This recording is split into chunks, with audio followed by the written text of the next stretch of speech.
Qui vient de Craiova, c'est Samir Zamfir, jeune milieu de terrain de 22 ans, qui devra faire oublier Ali Benarbia. À Guingamp, tout est à découvrir. Alors la base, celle qui a permis la montée en première division, est restée, mais divers Tomic et Miali sont arrivés en renfort. Tout de suite, et pour la première fois de l'histoire en première division, on prend la route du stade de Roudourou. Christophe Josse. Et il fallait notamment compenser le départ du buteur de la saison passée, Guy Varche. Pour cela, l'entraîneur Francis Mérecky a tenu à faire venir Fabrice Divert de Montpellier. Histoire d'étoffer un peu chaque ligne, au milieu de terrain, le jeune Serbe Tomic de Belgrade, doué d'une bonne vision de jeu, a été appelé. Enfin, il faudra patienter encore un peu avant de voir évoluer Miali, défenseur central roumain. Et puis Red, Allais ou encore Barré complètent l'effectif. Voyons maintenant comment ce petit monde a fait son apprentissage en D1. Ça passe par les premiers frissons. Bertilsson démontre qu'il est en forme en ce moment, on le retrouvera plus tard. Guingamp est un peu timide, mais George Tomic trouve ses marques petit à petit.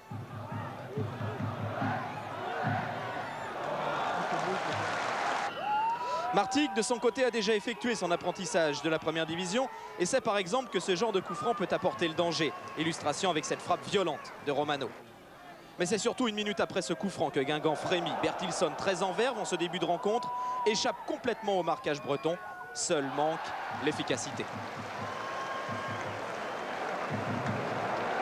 Chahuté mais pas émoussé, la formation bretonne réagit avec ses atouts, fait de générosité et de vivacité devant. Ça joue bien et Carnot marque presque. Avouez qu'il ne l'aurait pas volé. Toutes ces actions, tous ces beaux gestes donnent de l'ampleur à cette première période. Mais le score ne bouge pas, et ce malgré la tête de Mazoncini, sauvé de justesse, 0-0 à la mi-temps.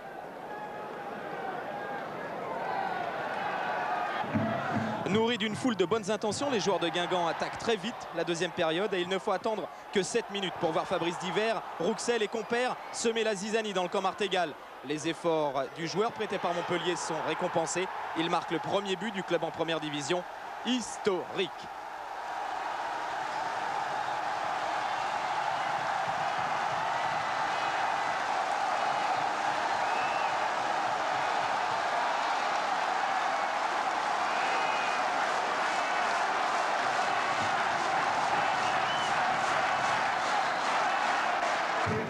Historique et surtout ça procure un plaisir fou. Les Guingampais se remettent de leurs émotions et c'est justement le moment que choisit Martigues pour réagir, pas loin d'aboutir. Mais l'euphorie est dans le camp des Bretons et la réussite aussi. 9 minutes après l'ouverture du score et Rouxel place sa tête. Les défenses de Super D2 le connaissaient déjà. Lionel Rouxel n'a pas attendu bien longtemps pour se faire remarquer parmi l'élite. Et Rouxel de se montrer encore un peu plus tard dans un autre registre. Balle au pied, il conclut une action pleine de classe du talentueux Corridon. Bref, l'apprentissage de l'AD1 s'est plutôt bien déroulé et ce, grâce aux attaquants bretons. On enregistre notre première victoire à la maison, je crois que c'est une date historique pour le club. On gagne 2-0, un but de Fabrice et un but de ma part. Je crois qu'on a développé un bon jeu et on a su montrer que notre place était quand même en première division. Donc je crois que sur la soirée, je pense qu'on mérite largement. En pensant aussi qu'on a encore beaucoup d'automatisme à trouver. Et je crois que la saison devrait être bonne. Bravo Guingamp, c'est une belle première. Pour Martigues, il faudra attendre un petit peu comme pour Zamfir. Petite rectification, il a en fait 28 ans, mais il avait inscrit 8 buts la saison dernière dans le championnat de Roumanie. Maître à domicile pour cette première journée, pas beaucoup de résultats nuls d'ailleurs. Alors au classement, qui est en tête? C'est symbolique, mais c'est important quand même.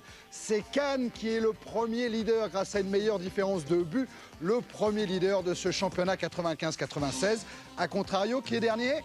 On va regarder ça tout de suite. C'est Lyon, le deuxième l'an passé, qui est aujourd'hui, ce soir, lanterne rouge. Et il n'y a encore rien de grave. Classement des buteurs, il y a 3 doublés, on vous le disait tout à l'heure. Camara, Anderson et Rai. Et le programme peut-être qu'il y a à suivre le mardi 25 juillet en direct sur Canal à partir de 20h15. Un Nice-Monaco, reste de la journée mercredi 26 juillet dans Jour de foot, bien entendu.